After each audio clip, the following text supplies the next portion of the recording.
You were my backup plan, not my dream, my girlfriend told me when I caught her with her best friend. I left without looking back and moved on with my life. 2 years later, she showed up at my wedding dressed in red, shouting that she was the real bride. I'm Elias, I'm 30 years old and I work as a physical therapist in Boston.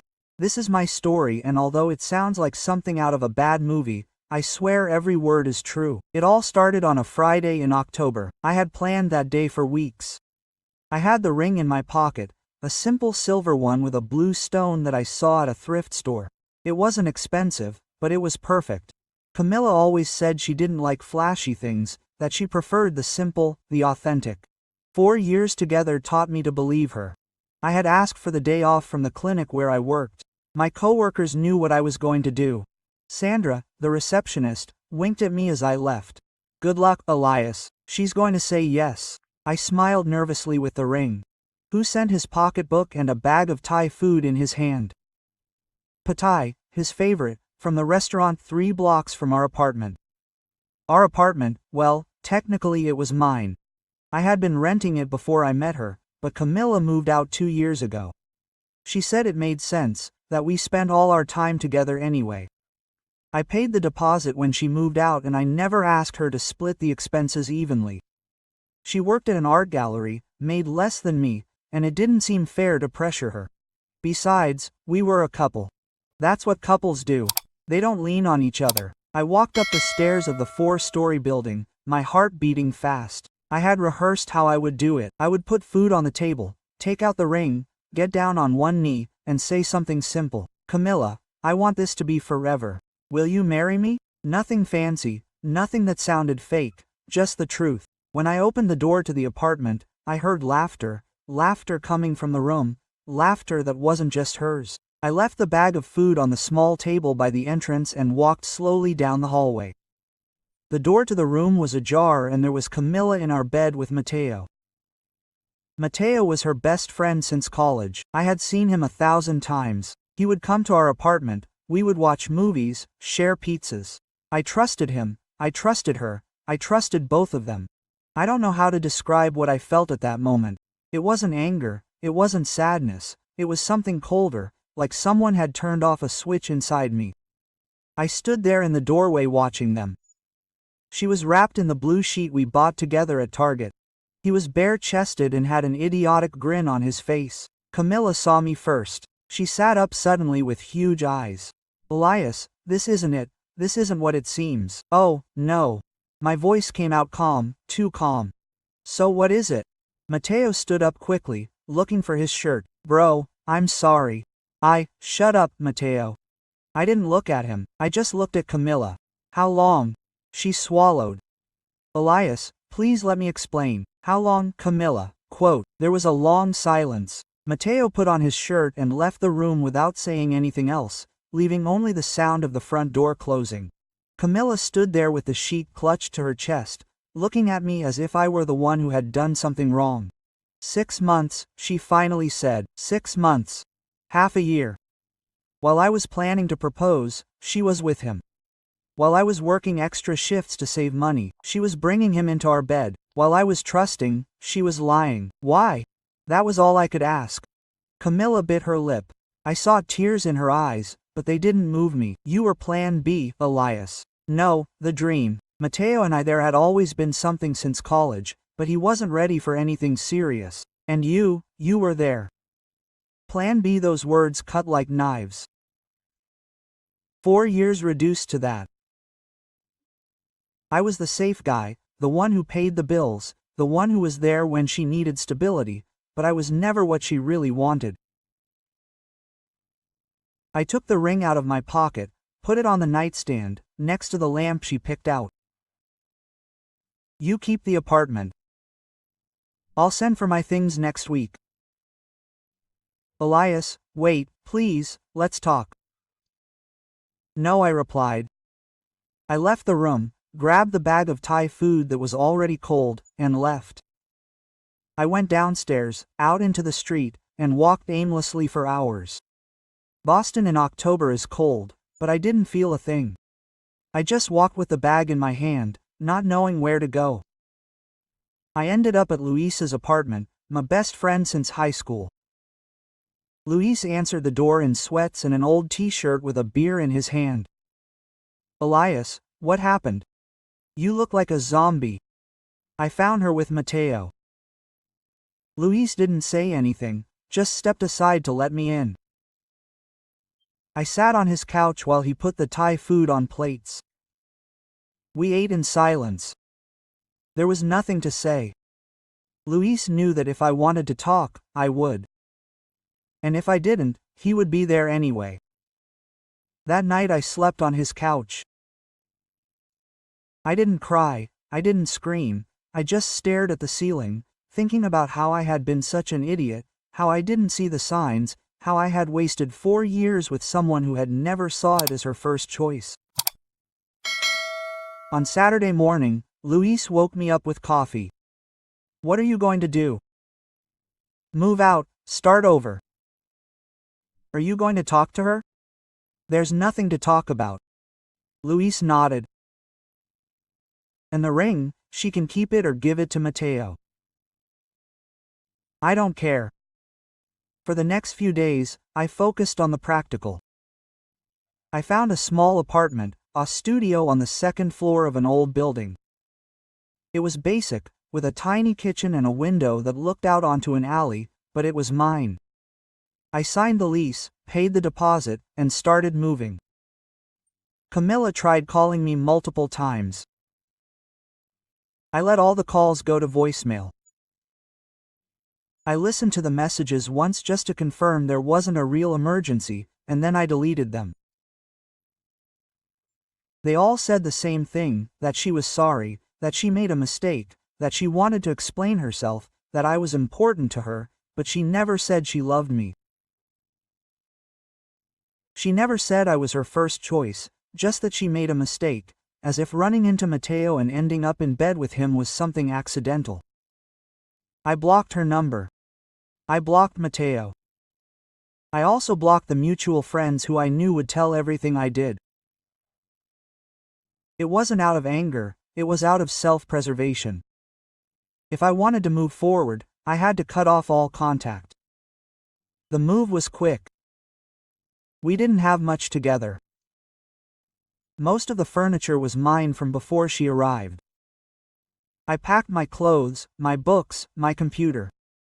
Luis helped me move everything into his van. Camilla wasn't there when I went to get my things. She left a note in the kitchen. I'm sorry, Elias, really. I threw it in the trash without reading it all. My new apartment was empty. I had just a mattress on the floor, a folding chair, and an unopened box. I sat in the chair that first night, staring at the blank walls, and for the first time in days I felt something. Not sadness, not just a huge void.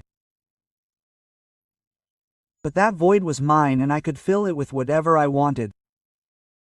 On Monday I went back to work. Sandra looked at me with that look that said, "Don't ask." I know, but she didn't say anything. My patients didn't know anything, and that was it, a relief. I spent the day stretching, adjusting postures, talking about injuries and recovery. It was mechanical, but it kept me busy. At lunch I got a message from an unknown number. Elias, it's Mateo. We need to talk. I blocked him without replying. There was nothing to say. He knew what he did. I knew what he did. We didn't need a conversation to confirm the obvious. Weeks passed. I bought myself cheap furniture from thrift stores, a small table, a couch that smelled a little funny but was comfortable, a floor lamp. Little by little the apartment stopped feeling like a prison and started to feel like a home. Luis came over often. We watched soccer games, ordered Chinese food, talked about everything except Camilla. He knew that I needed time, that I couldn't force the process of getting over it. And Luis was good at that, at being without pressure. One Saturday, Luis arrived with a bag of beers and a smile. Let's go to the gym. To the gym. Yeah. You need to get that energy out. You can't stay locked up in here all the time. He was right. I signed up for a gym near my apartment. I started going every morning before work. I lifted weights, ran on the treadmill, and focused on the physical pain so I wouldn't think about each other. It worked. My body got stronger and so did my mind. 2 months after the breakup, Camilla showed up at the clinic where I work. Sandra warned me before I got to my office. Elias, your ex is here. Do you want me to tell him you're not here? No, let her in. Camilla came in with a box in her hands. She looked thinner with dark circles under her eyes. Elias, thank you for seeing me. What do you want, Camilla? I brought your things, some that I left behind, and I wanted to talk. There's nothing to talk about, please. Just 5 minutes. I looked at the clock. You have 3. She sat down in the chair across from my desk. I'm sorry. I know I said it 1 time, but it's the truth. I made a huge mistake. Mateo and I are no longer together. He went to New York. And I miss you, Elias. And that's it. Everything you're going to say, Camilla, you told me I was your plan B, that I was never what you really wanted. What do you want me to say? That it's okay? That I forgive you? I may forgive you someday, but that doesn't mean we're getting back together. What we had is over. We can't try again. No, Elias, your time is up. I have a patient in 5 minutes. She stood up with tears in her eyes, left the box on the floor and left without saying anything else. I waited for her to leave to open the box. It was nonsense. A sweatshirt of mine, a book I lent her, some photos. I threw the photos in the trash and donated the rest. That night Luis and I went to a bar. How are you feeling? He asked me, relieved. Really? Yes. It was like closing a door that I should have closed a long time ago. Luis raised his beer. Because of closed doors. Because of closed doors. The months went by. Camilla kept trying messages on social media that I ignored, posts about healing after a betrayal that was clearly aimed at me. I saw her on the street once and she changed direction when she saw me. I kept walking as if nothing had happened. It wasn't cruelty, it was self-preservation. I had learned that I didn't owe her anything, I didn't owe her forgiveness. I didn't owe her a second chance. I didn't owe her my time or my energy. All I owed myself was myself to keep moving forward. In March, 6 months after the breakup, I started to feel good. Not just good, but really good. I had lost weight, gained muscle, improved at work. My patients were referring their friends to me and the clinic was considering giving me a raise. My apartment was no longer an empty space, but a place I enjoyed being. Luis invited me to his cousin's wedding in April. You're coming, right? I need company. Jessica's family is huge and I don't know anyone. I have to wear a suit. Yes, sir. And are you going to dance with me even if you don't want to? I don't dance. Are you going to dance? I went to the wedding. It was in a beautiful room with hanging lights and tables decorated with white flowers. There were like 100 people, all dressed up, all smiling. I was at a table with Luis and some other college friends, and that's where I saw her. Elizabeth was the wedding photographer. She was wearing black jeans, a white shirt, and a huge camera hanging from her neck. She moved between the tables, capturing moments, laughing with the guests, adjusting angles. Her brown hair was pulled back in a ponytail and thick-rimmed glasses looked perfect on her.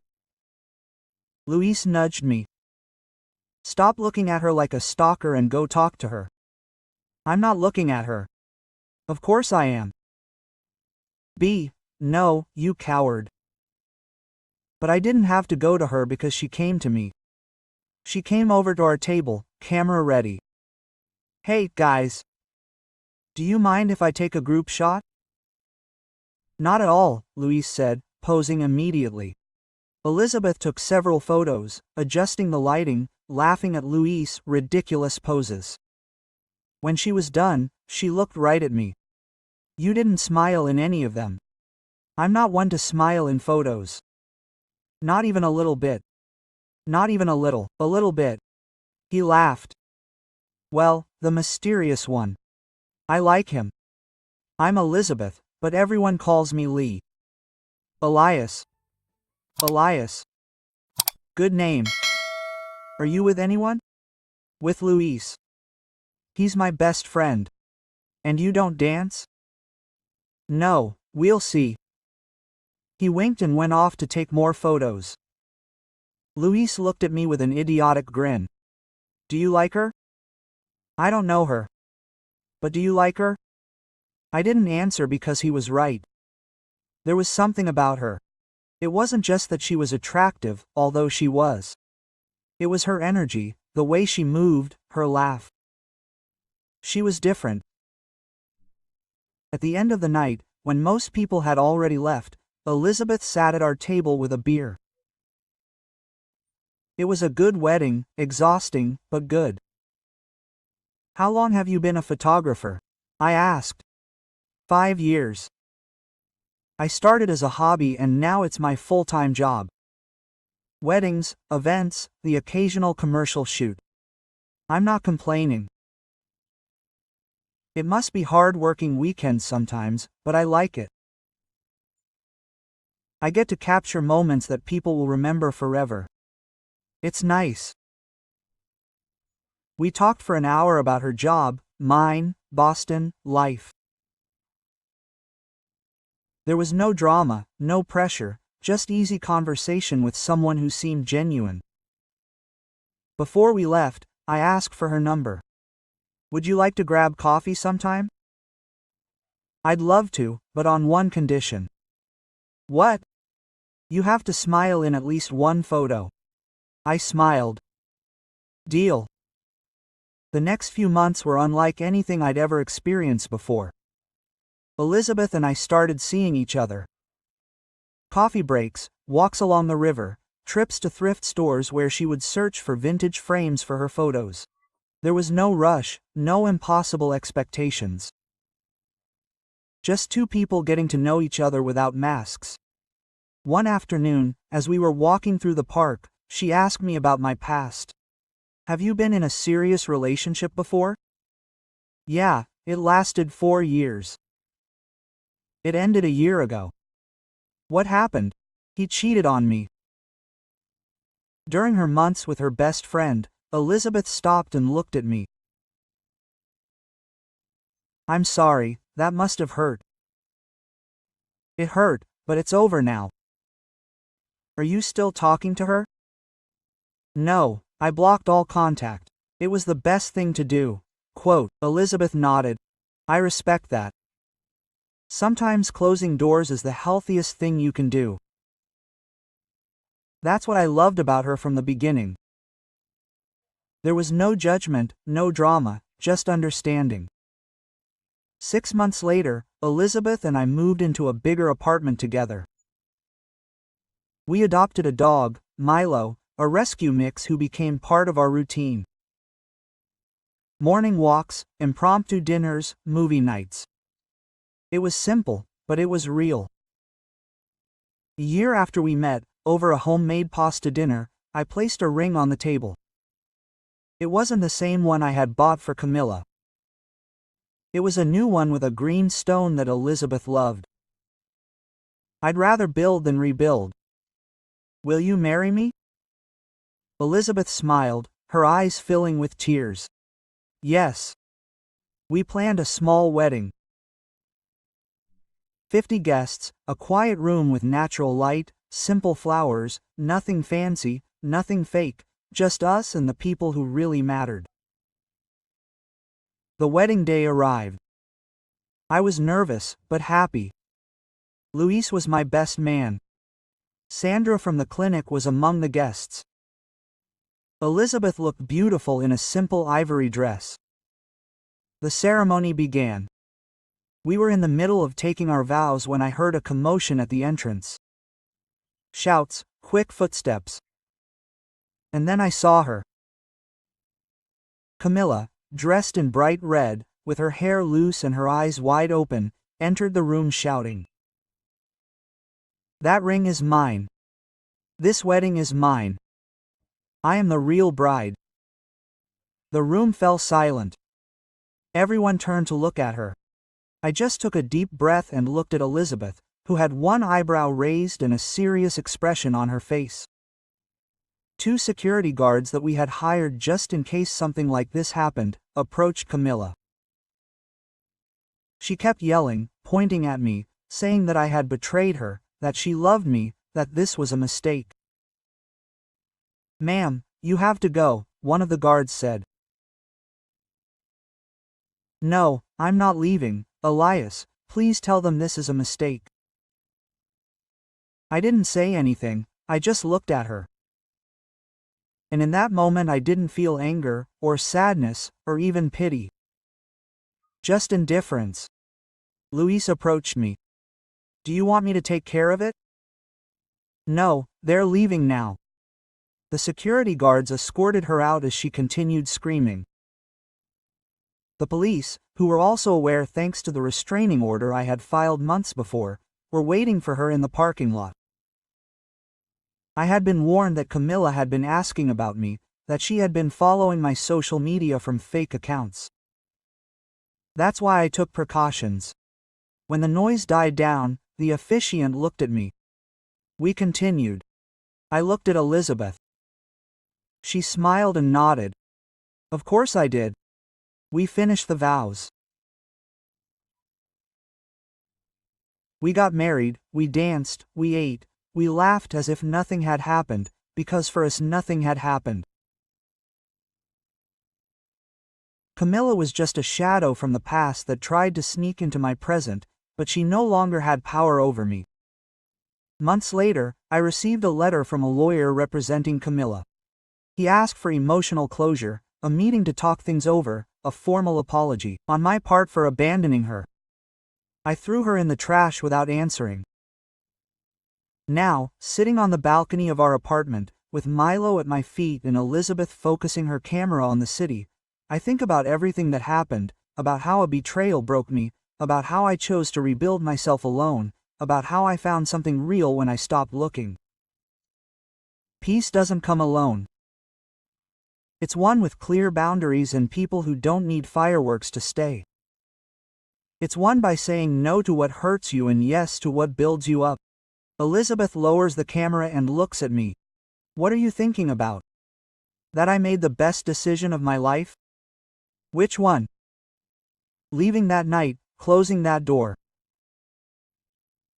She smiles and sits down next to me, and I'm glad you did, because if I didn't, you wouldn't be here. She's right. Sometimes the best thing you can do is let go of what's hurting you, even if it hurts, because on the other side of that pain, there's something better waiting. You just have to have the courage to look for it.